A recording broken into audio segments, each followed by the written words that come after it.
감사합니다. 반갑습니다. 여기까지 오셔서 뵙게 돼서 제가 먼저 기도 한번 드리겠습니다. 할렐루야. 은혜로우신 사랑의 하나님, 진심으로 감사드립니다. 아버지여, 미약하고 연약한 종을 익산에 우리 열린문 교회까지 보내시고 하나님의 말씀 증거해서 사랑하는 주의 종들과 함께 은혜 나누게 하여 주심을 진심으로 감사드립니다. 혹여라도 빈말하지 아니하고 정직한 하나님의 말씀을 성실히 전달해서 함께 좋은 은혜 나누어서 하나님께로 가는 우리에게 큰 은혜가 될 수 있도록 도와주시옵소서. 감사드리며 우리 주 예수님 이름으로 기도드리옵나이다. 아멘. 어쨌든 많이 반갑습니다. 오셔가지고 오시는 길 전부 다 고생하셨을 텐데 내려오는 차길도 서울 초입에서 많이 밀려가지고 저는 아침 사실 7시부터 출발했어요. 이걸 출발해서 우리 목사님 모시고 그 다음 안양에 가서 우리 지역 목사님 모시고 이렇게 왔는데 오면서 막 밀려가지고 이렇게 왔는데 또 오면서 우리 이용세 집사님하고 식사도 하고 이렇게 하고 이렇게 왔습니다. 제가 오늘 그 누가복음 13장 31절로 35절의 말씀을 가지고 사흘길이라는 제목으로 한번 그 제목을 한번 적용해 봤습니다. 여기 보면은 사흘길을 가야 하리니 이런 말씀이 있습니다. 그래서 사흘길, 그리고 내가 성경에 이렇게 쭉 찾아보니까 사흘길이라는 단어가 참 많이 나오던데 그 중에서도 우리에게 꼭 필요할 만한 말씀을 가지고 이렇게 한번 골라봤습니다. 자, 이 32절에 보면은 이렇게 말씀하십니다. 오늘과 내일과 모레는 내가 나의 갈 길을 가리니 선지자가 예루살렘 밖에서 죽는 일이 없느니라 이렇게 말합니다. 이 말씀 우리가 들어보면은 어떻게 보면 가슴 아픈 얘기고요. 어떻게 보면 하나님의 섭리고 이렇게 하는데 수많은 선지자들이 예루살렘에서 죽었고 또 이제 주님이 불과 며칠 안 있으면 이제 돌아가실 것을 여기서 예언합니다. 이렇게 말하는 그 내용에 보면은 바리새인들이 먼저 와가지고 이 바리새인들이 예수님하고 가까운 분들이 아니잖아요. 가까운 사람들이 아니고 항상 대적점에 서 있는 사람들이 바리새인들이에요. 근데 이 사람들이 와가지고 예수님이 하는 게 하도 특이하고 사람들이 자꾸 그런데로 몰리니까 아마 자기네 종파에서 무슨 부작용이 올까? 자기네 종파에서 흔들림이 있을까 싶었는지 모르겠지만 살그머니 와서 하는 말씀이 여보세요. 헤롯이 당신 죽이려고 합니다. 헤롯이 당신 죽이려고 그러니까 여기 지금 위험하니까 빨리 떠나세요. 이렇게 말해요. 내가 금방도 말했지만은 바리새인들이 예수님한테 이렇게 좋은 정보를 준 사람들이 아니잖아요. 아닌데도 헤롯이 그 당시에 실질적으로 예수님을 죽이려고 그랬으니까 요한을 죽인 헤롯이 그 요한의 영이 그에게 운동하는도다 이러잖아요. 죽이려고 그랬기 때문에 실제로 바른 말 한 거예요. 바른 말 한데 이 사람들 자기네들의 입장에 봤을 때는 자기네 종파에 무슨 위기가 온 것 같아요. 그러니까 살그머니 좋은 말을 해서 보내지 말자. 우리 뭐까지 충돌할 거 있나 하고 좋은 말을 했을 거예요. 그러니까 예수님이 이렇게 말합니다. 오늘과 내일은 나의 갈 길을 갈 것인데 선지자가 예루살렘 밖에서 죽는 일이 없다. 헤롯이 죽이려고 하지만 내가 죽을 때가 되면 죽을 것인데 내가 그거 겁나가지고 도망갈 일이 없다. 이거 말하는 겁니다. 우리가 이렇게 가끔 목회자들이 또 그다음 신앙이 뜨거운 사람들이 우리가 순교하고 싶다는 얘기를 많이 하죠. 나는 순교할 거야. 이렇게 말하는 사람들이 있습니다. 순교 자기 마음대로 하는 거 아닙니다. 하나님이 허락하셔야만이 순교가 허락이 되는 겁니다. 자, 그래서 오늘 이 바리새인들은 이렇게 하지만은 예수님은 오늘과 내일과 모레는 나 갈 길 갈 것이다. 이렇게 말하지만은 어제는 아무 말이 없어요. 우리 믿는 사람들에게는 지나간 어제는 과거일 뿐입니다. 여러분, 어제 어떤 일이 있었더라도요. 어제 어떤 실수를 해가지고 하나님 앞에서 똑바로 걸어가다가 질때도 걸어가다가 발 삐끗거려가지고 넘어질 수도 있고요. 곁길 가를 수도 있고 이렇습니다. 우리 신앙인들이 목회자라고 별다른 거 없습니다. 성도들 마찬가지 목회자들 다 곁길로 갈 수 있습니다. 그러나 어제는 아무 관계가 없습니다. 과거는 잊어도 됩니다. 예수님 앞에 엎드려가지고 아버지 어제 내가 우리 잘못했는데 예수 이름으로 용서해 주세요 하면 패스 오버니까 내 안에 예수의 피가 있느냐 없느냐 이것 따라서 패스 오버잖아요. 유언하는 거잖아요. 이렇게 넘어가는 건데 자 오늘 여기서 보면은 사흘길이라는 표현이 나오는데요. 제가 이제 아까도 얘기했지만은 사흘길이라는 말을 군데 찾아보니까 이런 게 있습니다. 그래서 그 사흘길마다 제가 제목을 하나씩 지어봤어요. 부름의 사흘길이 있습니다. 예수 믿는 사람들이 전도되는 과정이 있잖아요. 부름의 사흘길이 있고 자, 은혜 받아가지고 이제 부름의 살 전도대가 교회 와가지고 은혜 받다 보면은 언젠가 보면 또 목마름이 다가올 때가 있어요. 목마름의 사흘길이 있을 수가 있습니다. 그리고 또 고뇌하는 사흘길이 있습니다. 아주 막 신앙생활 하다가 깊은 고뇌해본 적, 우리 목회자들 다 경험하셨을 거예요. 이렇게 깊은 고뇌하는 사흘길이 있고요. 그 다음에는 또 방황할 때가 있어요. 방황. 신앙인들이 다 경험하는 과정이라고 봅니다. 방황하는 사역길이 있고, 그 다음에는 완전하게 변화받는 사역길이 있어요. 자, 이것을 우리가 하나씩 한번 보겠습니다. 자, 첫 번째로는 부름의 사역길이 있다 그랬는데, 이게 바로 불신앙에서 전도되는 과정인데, 이스라엘 백성이 애굽에서 하나님하고는 관계없는 생활을 하잖아요. 종살이 하니까. 종살이 하면서 하나님을 제대로 선택했습니까?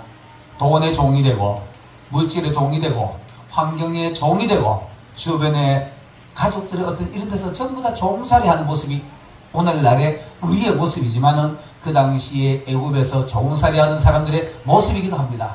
자, 여기서 우리가 하나님 앞에 부름을 받아야 되는데, 출애굽기 3장 18절에 보면은요, 하나님이 모세를 만나가지고, 모세야, 니는 여와가지고 이렇게 편안하게 지내지 모르겠다마는 내 백성은 애굽에서 종살이 하는데 네가 가서 그거 건져내라. 그러니까 모세가 아이고 무슨 말씀 그렇게 하십니까? 내가 나온 지도 40년이 다 됐고 말도 더듬더듬 어눌하고요. 내가 안 됩니다. 그거 가면 바라오 이놈이 눈 시퍼렇게 아주 날 잡아 물러볼 건데, 옛날에 이세 바라오는 죽었지만 지하고 대적점에 있던 바라오니까 이 친구가 지를 죽일지도 모르잖아. 그러니까 겁이 나는 거야. 나는 자신 없습니다. 내가 너와 함께 하리라. 함께 하는데 너는 그에게 가서 이렇게 말해라. 하나님의 백성 내놔라. 내놓으면 우리가 광야로 사흘길쯤 가서 하나님 앞에 희생을 드리려고 그러니까 내 백성을 내놔라. 그래라 이렇게 말합니다. 가가지고 앞에 나타나는 것도 이거 잘못하면 위험에 처해 있을 것인데, 그거 가지고 백성을 끌고 오라 하기네. 그 백성을 끌고 오는 게 쉽습니까? 우리 다 아는 대로 재앙이 엄청나잖아요. 그 재앙 다 맞을 때까지 바로가 완악해져가지고 놓지를 않잖아요. 근데 거기 보면 이렇게 하나님은 가서 내 백성을 끌어내가지고 광야로 사흘길을 가서 내게 희생을 드리라 했는데, 모세는요 실제로 가서 이렇게 말해요. 바로 왕이여. 우리 성경 이런 거 보면 참 재밌습니다. 우리 전도자들랑 똑같습니다. 우리 하나님이 나에게 나타나셨는데요, 당신 그 백성 내놔라 그래서 우리가 사흘길쯤 가서 하나님 앞에 희생제사를 드릴 건데 내놓으시오. 당신이 만약에 안 내놓으면 하나님 우리 때릴 바 겁납니다. 이렇게 말해요. 하나님은 너희를 때리라는 말을 안 했어요. 전도하러 가는 사람들이 처음에 보면 쭈뼛쭈뼛해가지고 말을 잘 못해. 쭈뼛쭈뼛해가지고. 전도에 다 해보셨죠? 저도 훈련 받느라고 옛날에 청년 때 부천역 앞에 가서 노방전도 해봤고요.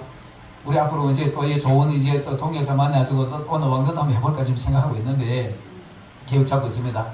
전도자가 전도하러 가면 처음에는 쭈뼛쭈뼛해가지고 말도 잘 못해. 근데 한 번 가지고 하고 난 뒤에 하나님이 그 다음에 안 내놓기는 한 대 때리고 나니까 그 10가지 장이잖아요. 피계입파, 생동금의 흑장, 이 10가지인데 한 번씩 때려놓고 있기는 하나님이 진짜 내 뒤에서 막 도와주는 것 같아. 그 다음에 자신해서 야, 너 언제까지 그렇게 교만할래? 내놔. 이렇게 막 강합니다. 전도자들이요. 처음에는 쭈뼛쭈뼛 하시더라도 하나님이 함께 하심을 믿으면 확실하게 전달하시길 바라겠습니다. 그래가지고 백성들이 입고 나옵니다. 나가는데 사흘길 가서가지고 하나님 앞에 예배를 드리는데 사흘길을 걸어가는 거예요. 걸어가지고 거기서 하나님 앞에 예배를 드리는 겁니다. 이 전도하는 과정이 사실상 이렇게 어렵습니다. 여러분 전도 잘하는 사람 1년에 몇백 명, 몇천 명, 몇만 명 했다 한 사람도 있고 이러던데 산술적으로 난 가능한지 모르겠어요.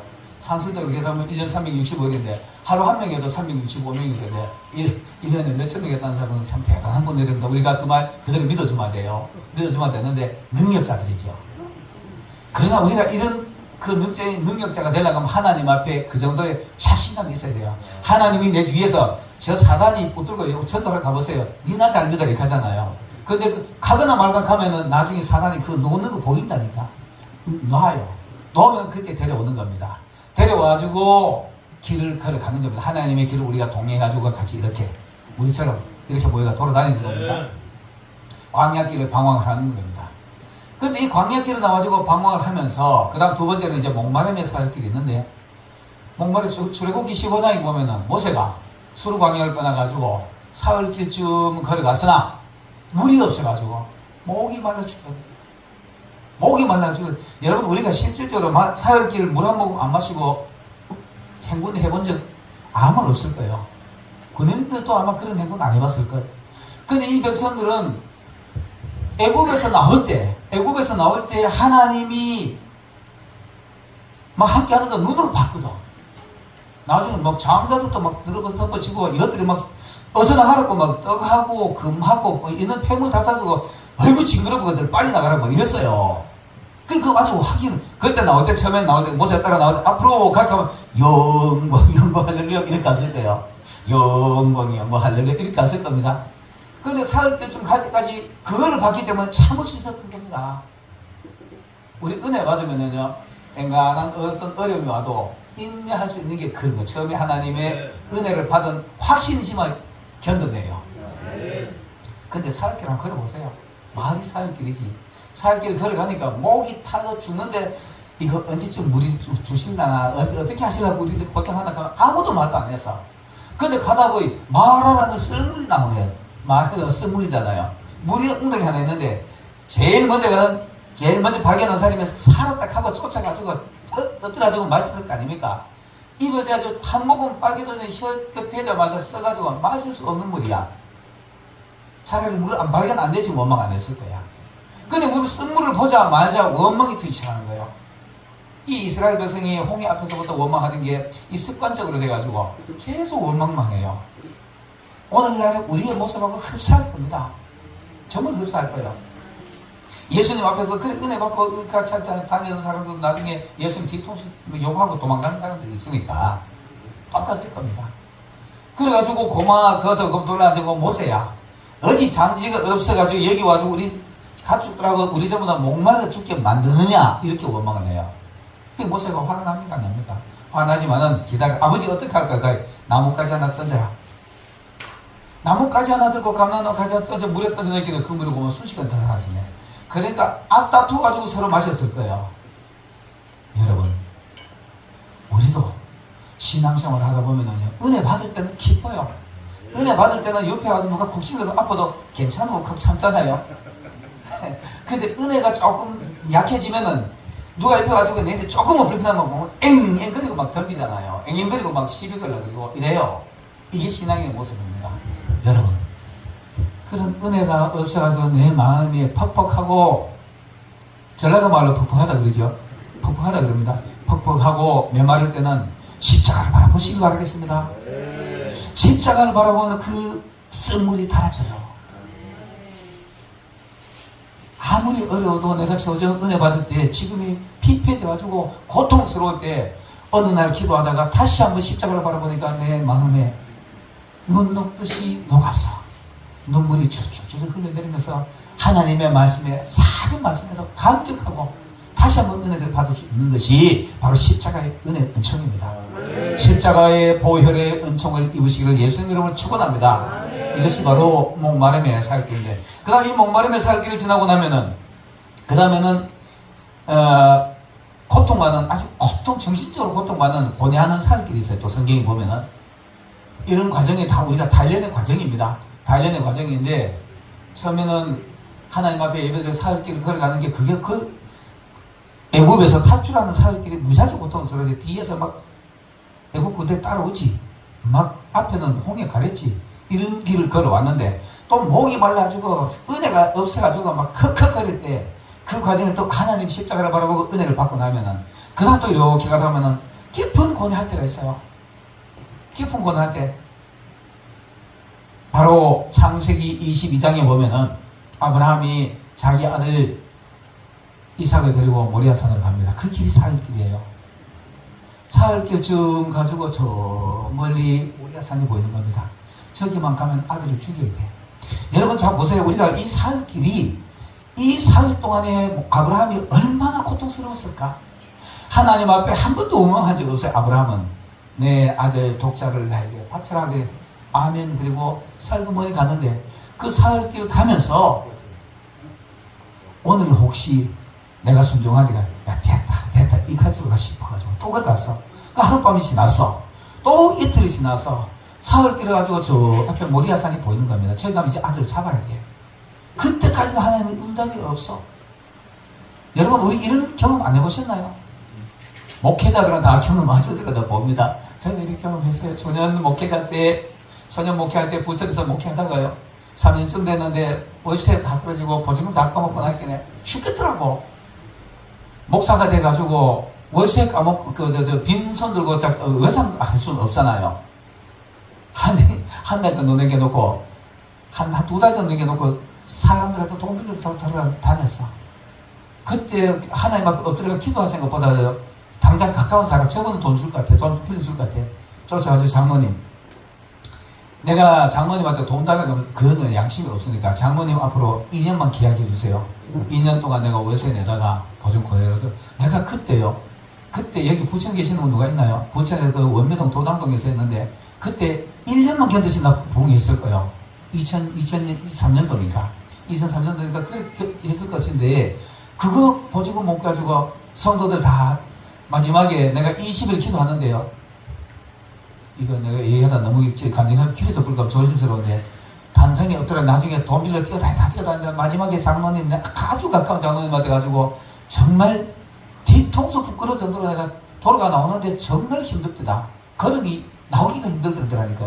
그래가지고 아버지, 내 이제 사람 안 찾을게요. 아버지 앞에 엎드려가지고 내가 남은 시간 갖고 20일 남았더라고. 20일간 기도할 테니까 그때까지 응답 안 주시면 내 교회에 손 놓겠습니다 하고 기도를 하는데요, 이런 기도 해보셨을 겁니다.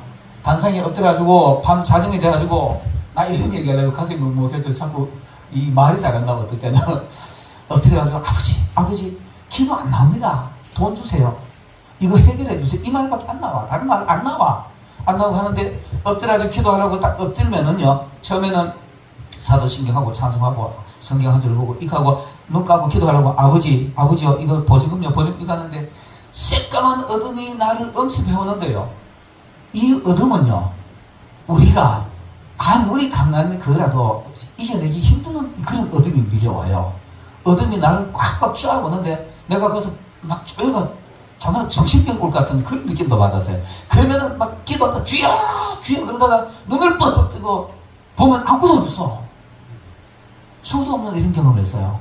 그리고 그거 싸우다 마지막 날, 내일이면 이제 20일째 되는 날이 마지막 날이야. 아버지 오늘 마지막 날이네요. 하나님은 기적적인 하나님이고 완전히 스릴 있는 하나님이잖아요. 오늘 밤 응답해 줄 줄 알고 기도하다가 어지뻗더니 자더라고. 아침에 일어났길래 눈 뻗었는데 창틀로 햇빛이 쭉 들어오더라고. 근데 대답이 없어. 아버지 알았습니다. 내 교회 정리할게요. 그 순간에 마음이 평안이 찾아오는데요, 이거는 표현할 수 없는, 형용할 수 없는 평안이야. 그 평안을 하고 아버지 알았습니다. 내 정리할게요. 그거 정리했어요. 정리하고 나길래 2천만 원 보증금 걸어놨는데 이것 때문에 저것 때문에 할게 돈 없더라니까. 우리 집사람이 3만 몇천 원 남았을 하더라고. 그래 하나님이 계시니까 정리하자고 딱 정리했어요. 정리하고 기물 있는 거, 어떤 후임자 예전사 보는 거 그대로 싹 다 줬습니다. 솔직히요 여러분, 그거 가지고 밀어두면 내 마음이 너무 아플 것 같더라고. 싹 주고 돌아서가지고 자기가 설립 예배 드린다는 날 보고 좀 와주세요 이러는데 정말 가기 힘들더라. 근데 갔어요. 가서 한 5만 원 헌금해주고 돌아서가 나와서 그 다음부터 그 앞으로 또 안 지나갔다니까. 이런 고뇌하는 살길이 아브라함이 이삭을 드리는 고뇌입니다. 이런 깊은 고뇌를 한번 해보세요. 이런 깊은 고뇌하고 난 뒤에 거기서 하나님 앞에 응답 한번 받아보세요. 응답 받으면은 아브라함이 나무를 벌려놓고, 야 너희들은 여 종들은 여 놔놓고 지 혼자 가잖아요. 그 가는데 나무는 아들한테 지어놓고 칼은 품에 숨겨가지고 아들아 가자. 아버지 나무도 있고 벌도 있고 다 있는데 어린 양은 어디 있나이까? 하나님께서 예비하셨다. 가자. 그거 신앙으로 했는지 그냥 말 돌림을 했는지 난 모르겠어. 솔직히요. 난 아브라함의 믿음의 조상이니까 신앙을 했다고 난 믿습니다. 그리고 가지고 나무를 벌려놓고 아들을 그 위에 놓고 칼을 빼는데 그 순간에 멈춰라 이러시잖아요. 근데 너희는 멈춰 소리 안 하시더라니까. 그래 결국 나 정리했어요. 이런 깊은 고뇌 속에서 하나님이 주시는 그 평안을 누리면은 아무 미련 없이 돌아설 수 있어요. 여러분, 이런 깊은 고뇌 속에서도 하나님의 응답을 받고 평안을 누리시는 여러분들이 되시기를 예수님으로 축원합니다. 그 다음에는 방황하는 사역길이 있습니다. 방황하는 사역길이 있는데 우리가 신앙생활 이런 거 다 과정으로 본다면은 이런 응답받고 이렇게 하더라도 어느 때가 또 은혜가 없으면은 방황해요.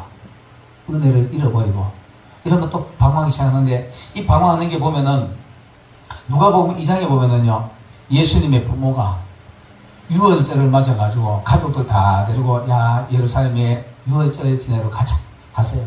유월절 성하고 기쁘게 막 찬양하고 멋지게 드렸어. 데리고 집으로 가자. 가지고 돌아오는 길이 하룻길을 내려왔어요. 하룻길을 내려와가지고 집에 이제 저녁에 사관 하나 빌려가지고 잘라고 보니까 야 1번 2번 줄서 번호 하기는 1번이 없네. 예수님이 안 보이는 거예요. 그 12살 정도 됐으니까 당연히 사람들 속에 따라오죠. 그래서 여러분 우리는 이런 착각 속에 빠질 때가 부지기 수가 있습니다. 나는 은혜가 충만해. 나는 성령이 충만해. 이렇게 착각할 때가 많습니다. 근데 이 부모도 당연히 예수님이 동행 중에 있는 줄 알았어. 있는 줄 알고 내려왔는데 왜 없어? 없으니까 가면서 이렇게 말합니다. 자기 친척들 보고 혹시 우리 예수 봤습니까? 못 봤는데. 붙들고 묻는 사람마다 전부 다 못 봤다 그러네. 그래가지고 물어 간 길이 하룻길을 내려왔는데 사흘길을 찾아 올라가요. 이 사흘라는 우리 삼자라는 완전수라 그러잖아요. 우리 목마름도 완벽해, 그걸 해야 되고, 부름도 있잖아요. 완벽한 부름을 받아야만이 뒤 안 돌았습니다. 목마름도 마찬가지, 고뇌도 마찬가지, 오늘 방황도 마찬가지인데, 그 찾아가지고 올라가니까, 아니, 그 예루살렘 성전에 앉아가지고, 제자 선생들하고 주거니 받거니, 이거는 논쟁하고 있는 거예요.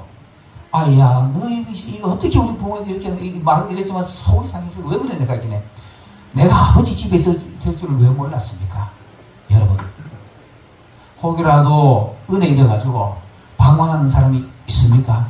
오늘 이 방송을 보는 여러분들이요 은혜 잃고 방황한다면 하나님의 집에 가서 예수님을 만나시기를 예수님을 축원합니다. 예수님은 아버지 집에 계세요. 그렇게 찾아가지고 왔습니다. 그 가는 걸음이 사흘 동안 찾아가는 겁니다.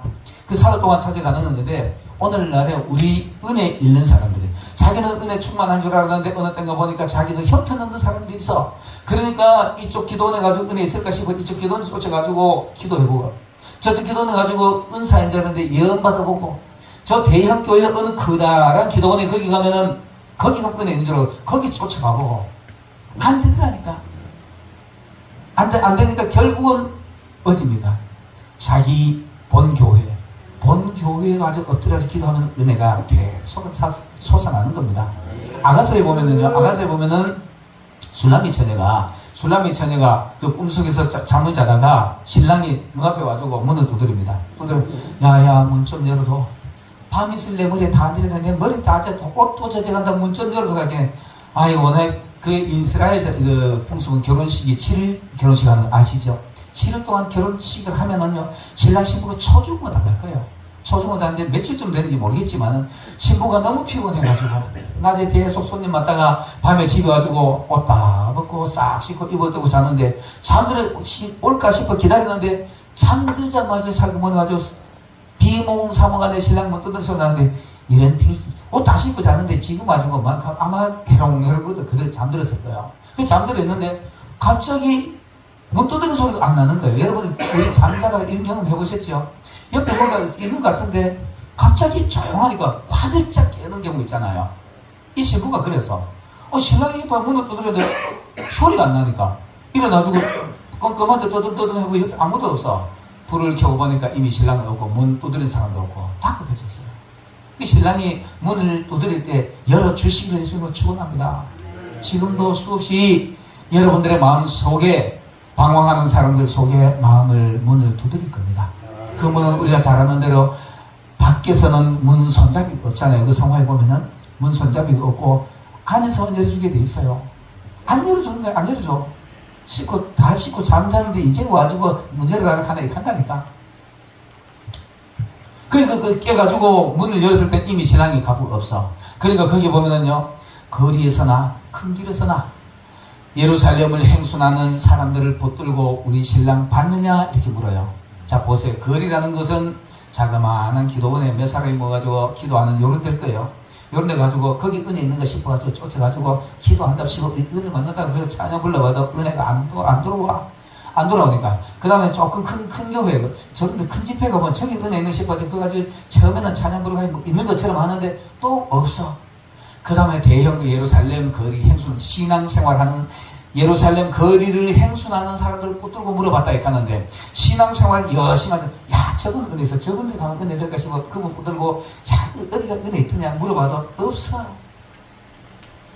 이 처녀가 나중에는 자기가 태어난 곳 이렇게 말해요. 자기가 태어난 곳 오늘날의 본 교회에 가지고요, 거기 가서 기도할 때 은혜가 돌아오는 겁니다. 그러니까 자기의 신랑의 손을 붙들고 자기 어머니의 방에 들어가, 자기 잉태한 방에 들어가기까지 안 놨더라. 예수님의 손 다시 잡으면 놓지 마시길 예수님을 축원합니다. 꽉 붙들고 있어야 됩니다. 꽉 붙들고 가야 되는데 가다가 조금 힘들다고 잠깐만요. 자스도 뭐뭐 한번 쫓아가지고 내가 저거 구경 한번 보고 이렇게 쫓아가지고 구경하고 오다가 또 잃어버린다니까. 딴짓하면은 신랑이었습니다. 신부처럼 술람이처럼. 설령 은혜를 잃었다 하더라도 방황하지 마시고 하나님의 집, 우리 교회 본교회 예배당에 와서 단상에 엎드려가지고 목사님한테 기도 부탁하고 자기 스스로 기도해서 예수님의 은혜 되찾으시길 바라겠습니다. 되찾은 예수님을 손 놓지 마시고 손을 꽉 붙들고 완전 은혜, 자기가 처음에 은혜 받던 그 자세, 첫사랑을 찾은 것처럼 그 첫사랑의 신앙생활을 계속 이어가는 여러분들이 되시길 예수님 축원합니다. 자, 그 다음 다섯 번째로는 변화하는 살길이 있습니다. 이렇게 우리가요, 부름도 받아야 되고 그 다음 목말도 해봐야 되고 고민도 해봐야 되고 방황도 해봐야 되는데, 이런 걸 완벽하게 한 사람들은 완전한 변화가 일어납니다. 이런 경험을 확실히 한 사람들이 완전한 변화가 일어나는데, 오늘 요한복음 2장에 보면은 사흘째 되던 날에 완전한 변화가 일어나는 겁니다. 사흘째 되던 날에 예수님과 그 어머니와 제자들도 초청함을 받았는데 그 집이 잔치집입니다. 이 잔치집에 여러분 하나님의 천국 잔치 속에서 완전한 변화가 일어나는 겁니다. 성령의 천국 잔치가 일어나야만이 완전한 변화가 일어나는 겁니다. 그 잔치집에 갔는데 포도주가 떨어져 버렸네. 떨어지고 나길래 예수님의 어머니가 얘야 이 집에 포도주가 떨어졌다. 예수님의 어머니는 있잖아요. 그것도 너무 깊은 얘기가 있는데, 예수님의 어머니는 이 아들이 나이가 30이 다 돼야 되는데 하나님 일할 때가 됐는데, 틀림없이 하나님의 사람이라 그러고 하나님 아들이라 그랬는데 일할 때 됐는데 끝까지 30살 때까지 크게 일하지 않으니까 답답해서 포도주 떨어졌다 그래. 아직 내 때가 이르지 아니하였나이다. 그러거나 말거나 신앙에 있는 마리아는 저번에 집합 우리 아들 예수에 가는데 가지고 그가 무슨 말을 하든지 그대로 순종해라 이렇게 했어요. 믿음으로 따라가라 이게 한 거예요. 믿음으로 행동하는 여러분들 되시길 바라겠습니다. 그리고 종들이 쫓아가지고 어떻게 할까요? 우리 당신 어머니 마리아 보내고 왔는데 어떻게 할까요? 그래, 다 퍼내는 물에다가 항아리 6입니다. 동월 항아리 6인데 6은 우리가 6일째 창조되기 때문에 사람의 마음으로 보면 됩니다. 하나님의 창조된 그릇, 큰 그 집에는 금그릇도 있고 은그릇도 있고 나무 그릇도 있고, 하나님의 그릇 우리 마음이잖아요. 여기다가 물을 가득 채워라. 물을 가득 채우고 나서 떠다 줘라. 물을 가득 채운다는 것은 하나님의 말씀을 풀로 채우는 겁니다. 가득 채우고 나길래 그때 떠다 줘라. 이 말을 듣고 잘못 오해하면 성경 66권을 다 이해하고 설명을 이해하는 건 아닙니다. 성경을 한 구절을 보더라도 내가 완벽하게 이해하고는 안 돼. 남들인데 설명을 해야 돼. 그냥 지금하고 하는 거, 여기 우리 전사님 있으시나 없으시나, 우리 이거 비평으로 받으면 안 됩니다. 비평으로 받으면 안 되는 게, 전도사님들 그 다음 은혜 한 잔 받을 때 내가 최고인 줄 알고, 내가 알고 있는 게 최고인 줄 알고, 전도사가 목사님 그 틀렸어요. 성경 이래요 저래요 막 가르칩니다. 그런 사람 많습니다. 성경 공부하러 뛰어다니는 가는 것들이 이 사람들이 이게 신천지들 좀 보고 있죠. 정신 차려라. 이 신천지들이 안 그러면 막 끌어가지고 목사 공부하고 막 가르치려고 꺼불 텐다니까. 집부터 모르겠는데 어디 가서 몇 가지 외워가 가지고. 신앙은요, 내 안에 완전히 채운다는 것은 내가 완전히 그걸 이해하고 소화가 됐을 때 전달하는 겁니다. 그냥 지가 아는 거 가지고 이거는 지식이에요, 지식. 아는 거 지식이고 내 안에 성령으로 샘솟듯이 하나님이 깨우쳐서 이걸 가지고 가르쳐야 돼요. 한 성경을 알더라도 완벽하게 아는 걸 가지고 남들한테 가르쳐야 되는 겁니다. 근데 집을 막 조금 안 하고 어디가 신천지 가지고 자, 여러분 잘 봐야 될 게 뭐냐 하면 있잖아요. 이제 이단들은 1 더하기 1은 2다 이렇게 가르쳐요.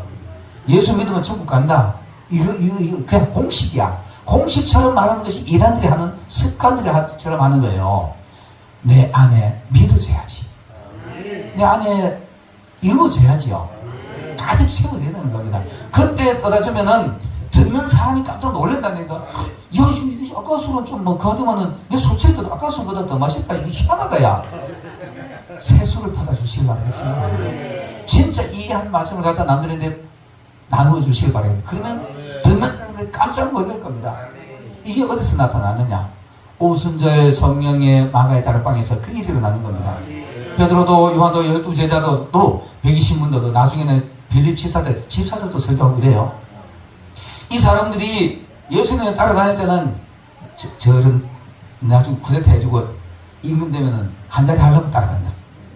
아 근데 마주 보이 나 힘없이 막 잡혀가지고 막 빌라도 앞에 가지고 제사 앞에 가서 재판받고 때리다가 막 가만 잠잠이 든 거예요. 그래도 거기가 뭐 마지막 힘을 있을까 싶어 요한하고 베드로 불까지 가지고 물쬐면서 얼굴 남들이 보일까 싶어 쭈그려가지고 붙이면서 야야 니도 뭐 이렇게 갈릴리 같이 있는 사람이 맞지? 아니다 이 택도 사지 마라 이러니까 그러던 사람들이 예수님이 너희는 하나님의 약속하신 것을 임할 때까지 예루살렘을 떠나지 마라. 하나님의 교회를 지키시길 예수님으로 축원합니다. 조금 삐졌다 가지고 목사 조금 시험 들었다 가지고 삐떡거리고 다른 데 가지 마시고 그렇게 하면 못 써요. 끝까지 기다리세요. 하나님의 약속하시기까지 이를 때까지. 그 기다리면서 그렇게 베드로가 뭐 있는 거야? 한번 기다려보자 하고 가지고 막 기도하기 시작합니다. 기도하기 시작하니까 갑자기 뭐 베드로가 저는 보니까 주는 그리스도시요 살아계신 하나님 가끔 하나님이 성경 가르치는 말 했는데 지금 뭐 성경이 막 머릿속에 막 버떡버떡 막 생각나기 시작하네. 다윗이 성령의 의탁에서 말하기를 유다 저놈은 지켜학교를 간다 그랬다. 우리 집 하나 마찰 끼우자 하고 빠진 이빨 하나 갖다 끼우는 거예요. 끼우고 그때부터 전심으로 기도하니까 오순절 성령이 꼭 임하는 겁니다. 자, 그전에는 이들이 예수 그 도당 맞지? 하긴 아니다고 막 도망가고 그다음부터 누가 알아볼까 싶어 밤으로만 맨날 이 집 따라게 가지고 야 우리 어떡하지? 이 집 따라게 우리 어떡하지? 이러는 사람들이야. 그런데 오순절 성령이 폭발적으로 일어나니까 완전한 변화가 일어나는 겁니다. 고막 그때서는 일어나가지고 막 다다다다다다 뭐 내가 그 방언을 하더만은 저것들 봐라. 경상도 방언하네. 저것들 전라도 말하네. 저것들 일본 말하네. 나는 일본어 하는데 저것들 일본 말하네. 이러잖아요. 무슨 말을 하더라도 다 알아듣는 말을 하는 겁니다. 이렇게 하니까 그 다음부터는 밤에 숨어가다가 지나고 베드로 뺏겨서 가지고 너희들이 십자가에 못 박은 그가 그리스도고 예수님의 구원자다 이러잖아요. 얼마나 강력하게 하는가. 베드로는 완벽한 이제 하나님의 말씀을 이해하고 그렇게 담대하게 하니까 이것들 그만 십자가 못 박아라 하는 것들이 마음에 찔려져. 야 우리 어떡할까? 회개하고 성령으로 세례를 받아라. 그러면 너희들도 용서받고 다 구원되는. 세례 받잖아요. 이렇게 했을 때 완전한 구원이 일어나고 부흥이 되는 겁니다. 이것이 완전한 변화를 받는 모습입니다. 우리가 이런 변화를 받으려고 그러면은 정말 이런 완벽한 고민들 있잖아요. 우리 뭐 부름받음, 그 다음 목마름도 다 경험하셨잖아요. 고뇌도 다 해봤고 왔는데 뭐 변화된 분들도 대부분 여기 나 되시라고 봅니다. 변화되지 않는 사람들은 가지고 쿡 찌르면 이 자식 이거 나 찌르나 니네 못으로 찌르나 난 손목까지 찌르본다니까. 그게 사람의 그 모습이 끝나. 진짜 변화된 사람은 찌르면 뭐 기분 나쁜 일 있나? 왜? 그 말 가만히 들어보고 얘 말을 먼저 이해하고 난 뒤에 전후 사정을 말하게 되는 겁니다. 이런 정도의 사람이라면 완전한 변화라 말할 수 있을 겁니다. 여러분, 예수님이 이제 지금 고난주간이잖아요. 예수님이 마지막 이걸 내놓고 이렇게 말합니다. 이런 변화가 이럴 때까지 너희들 거기 기다려라. 그거 안 되면은 너희들이 결국은 나를 다시 십자가에 못 박을 것인데, 그러면서 이렇게 말하잖아요. 저것들하고 같이 그렇게 하지 마라. 그러면서 하는 말이 바리새인들과 서기관들, 자기를 배척하는 사람들 향해서 예루살렘아 예루살렘아 암탉이 제 새끼를 날개 아래 품같이 내가 너희를 품으려 한 일이 몇 번이냐. 그러나 너희가 도대체 원치 않았다. 큰 거대한 날개 밑에 펴놓고 이 안으로 들어가는데 안 들어오는 거예요. 그러니까 너희는 다시 찬송하리로다. 주의 이름으로 오시는 이어 할 때까지 다시는 나를 못 볼 거다. 이렇게 말했어요. 그리고 십자가에 돌아가셔버려서 돌아가시고 난 뒤에 실질적으로 예루살렘이 그래 됐잖아요. AD 70년대로 그러죠. 디두스라는 장군이 와주고 예루살렘을 완전히 돌 위에 돌 하나들이 그 성벽 전부 다 금으로 흙 속에도 다 금들었다 하더라. 이래가지고 그 성전을 바싹 무너뜨려버렸다니까. 그리고 그 얼마나 진짜 독일에 가지고 아우슈비츠 그 수용소입니까? 학살을 당했잖아요. 우리가 이런 일이 있기 전에 하나님 앞에 완벽한 돌이킴, 이런 사흘길을 예수님이 걸어가신 이 사흘길을 우리도 걸어봐야 됩니다. 걸어가고 완전한 변화를 받았을 때 하나님 앞에 들어가고 우리가 천국 갈 수 있는 자격을 얻을 겁니다. 그냥 평범하게 가지고 안일하게 하는 것이 그것이 아니고요. 대형교회 이런 게 아니고요. 소형교회가 아니고요. 하나님 앞에 얼마나 정직하게 서고 얼마나 정직하게 깨닫고 가느냐에 따라서 우리가 하나님 앞에 갈 수 있을 겁니다. 여러분, 우리도 이런 고뇌하는 이런 깊은 사역길을 걷고 하나님 앞에 인정받는 여러분들이 되시기를 예수님 이름으로 축원합니다.